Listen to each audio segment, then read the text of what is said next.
आता पावसाळ्याचा सीझन चालू आहे. आपण मशरूमचे छान गरमागरम सूप बनवणार आहोत. त्याच्यासाठी मी हे थोडे मशरूम घेतलेले आहेत.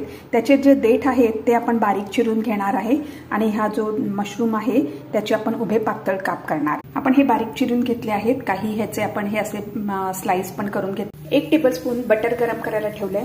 1 टेबलस्पून कांदा घातला आहे. थोडासा परतून घेऊया. कांदा परतून झाला आहे. हे बारीक चिरलेले मशरूम आपण घातलेले आहेत. फक्त काही सेकंद आपण फक्त असं गरम करूया. 1 कप पाणी घातलं आहे. उकळी येऊ दे. हे चिरलेले मशरूम आता शिजले आहेत. आता हे पातळ आपण हे जे आहेत चिरलेले ते घालूया. हे पातळ चिरलेले मशरूम घातलेत. 1 कप पाणी घातले. 1 टेबलस्पून कॉर्नफ्लॉवर पाण्यामध्ये मिक्स करून घेतलंय. चवीप्रमाणे मीठ घातलंय. आता ह्याच्यामध्ये कॉर्नफ्लॉवर घातला आहे. मिक्स करूया.